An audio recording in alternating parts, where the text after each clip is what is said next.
To my girls, gays, and days, it's your boy Nate. I usually read books because reading is sexy, but today we've got the October watches. I watched a total of 28 movies in October. Almost made it to 31.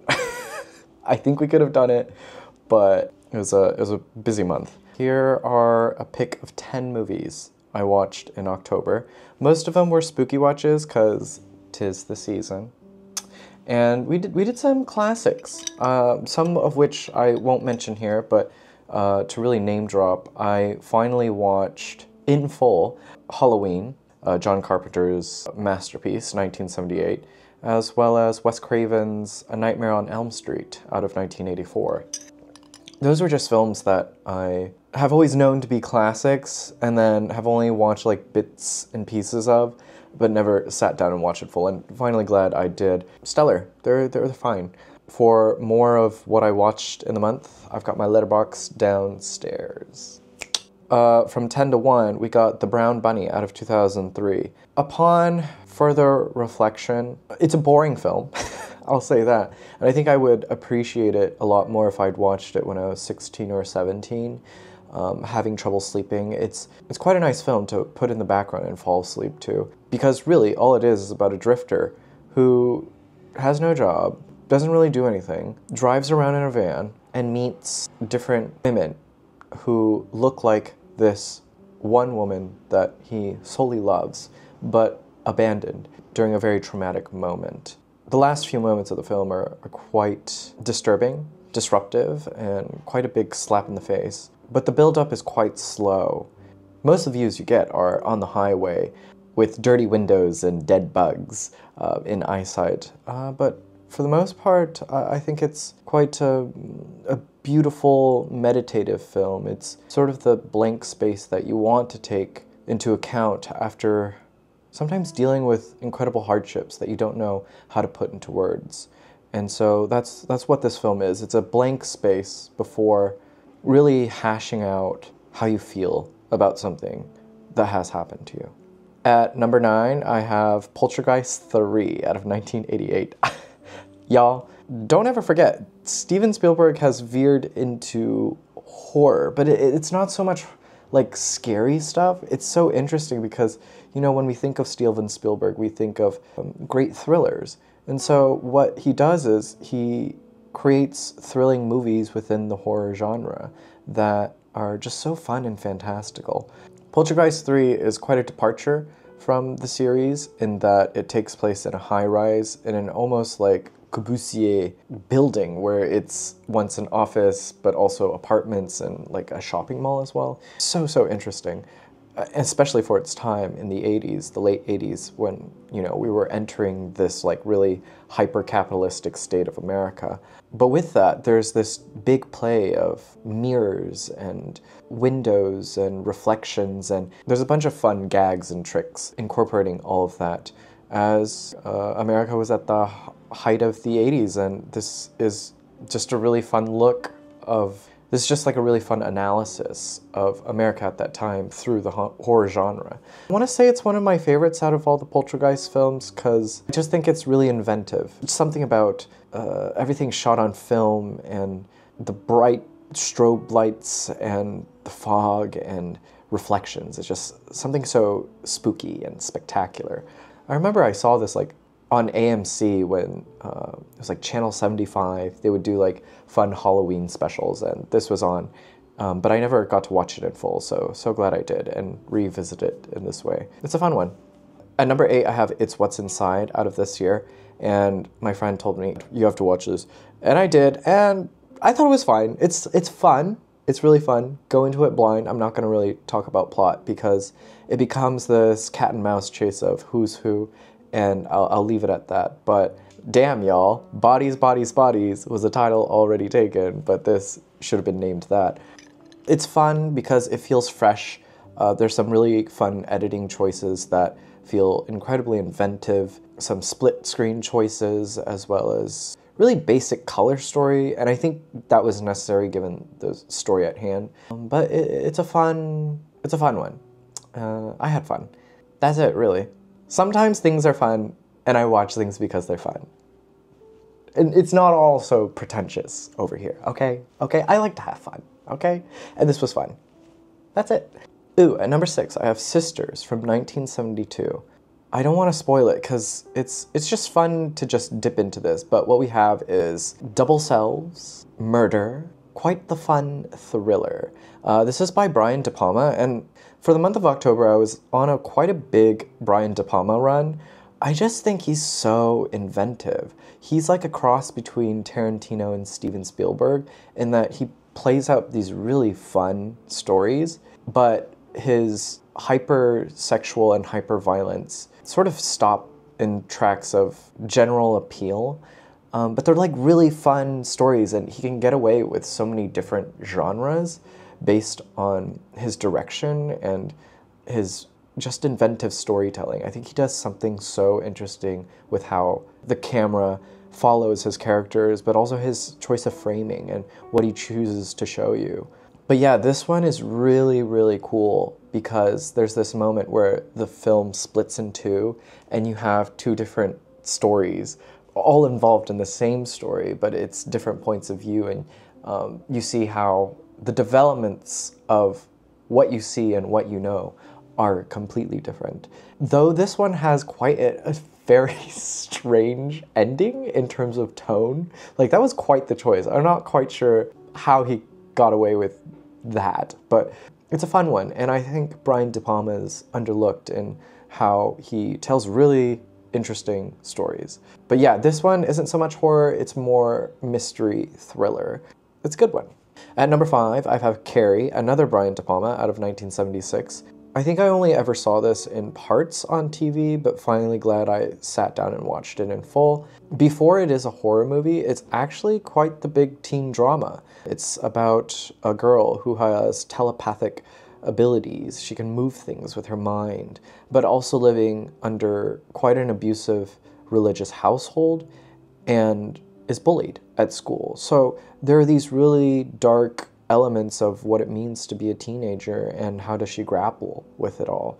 I know there are some notes about the beginning of how male gazy it is, but I think it's actually quite earned in terms of the themes of girlhood, the innocence of the body, and really the violence that occurs inside and out that De Palma explores through this Stephen King adaptation. It's not so scary, because that's the thing with Brian De Palma. I don't think he works in the horror genre, but the elements are more thrilling than anything else, much like Spielberg. So if anyone has ever been afraid of this film, you shouldn't be. It's actually more of like a teen drama story. At number 4, I have this like really fun, campy, not so horror film. It's Brain Damage out of 1988. It's about a guy who feels quite lackluster about life, so there's this leech-like animal that injects a fluid into the back of his neck in order to just feel a lot better about life. And how the leech gets its juice is from killing other people. Yeah, this is just fun, campy, and yeah, some of the the puppetry and practical effects are just really fun and out there. And there's this great death by blowjob.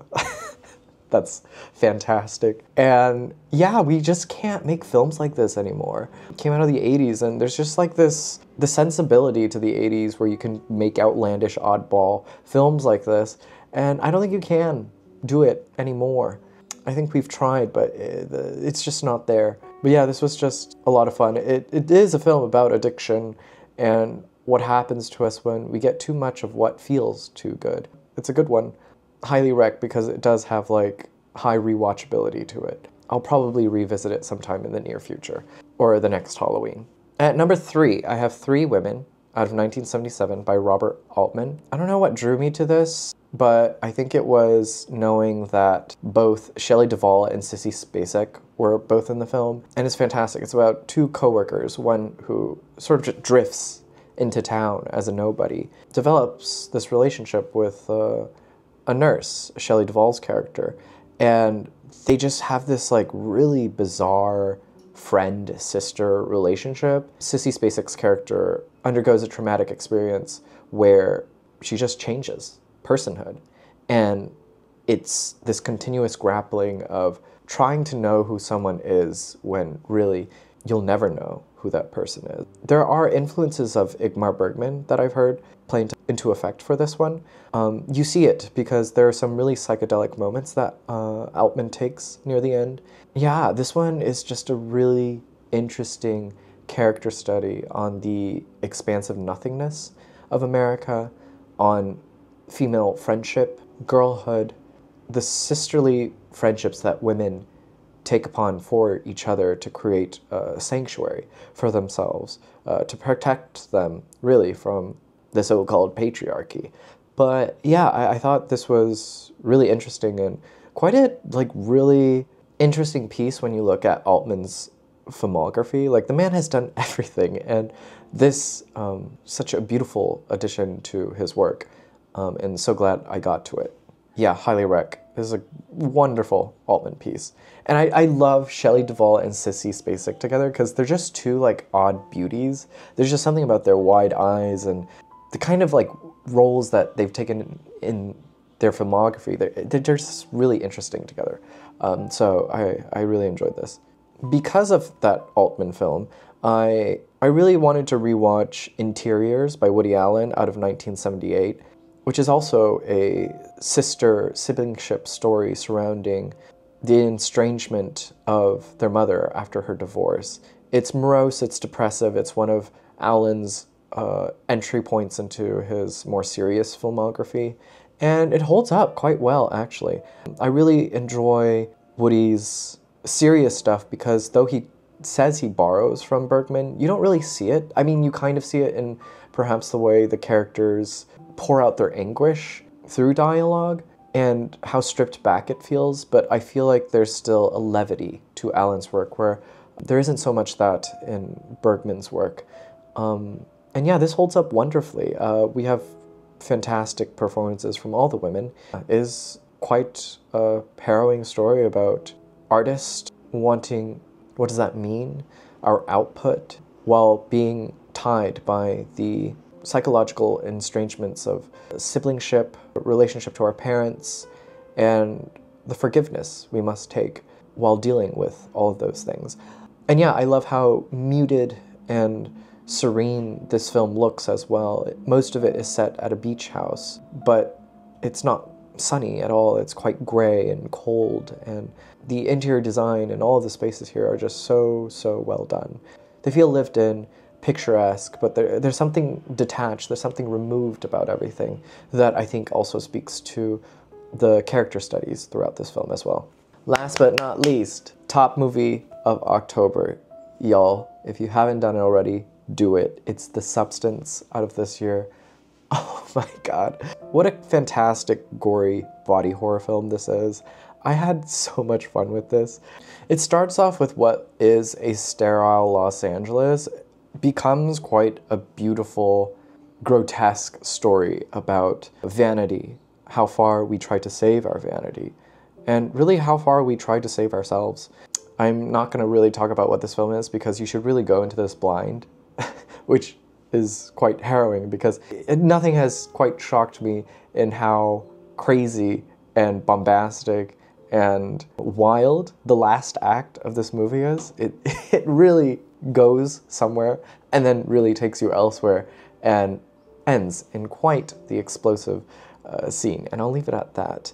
It's quite a fun film and quite a really beautiful, sad story. And you know what? I'm just going to read a part of my Letterboxd review just to give you a taste of kind of the nature and content that I have on my Letterboxd for you.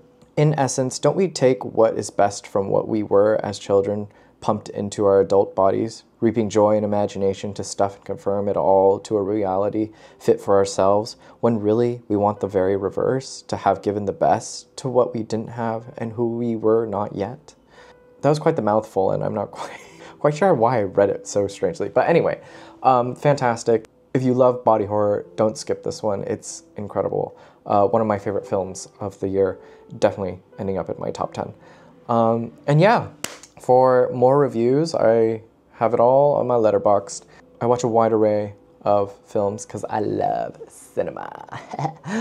As always, be well, do good work, keep in touch.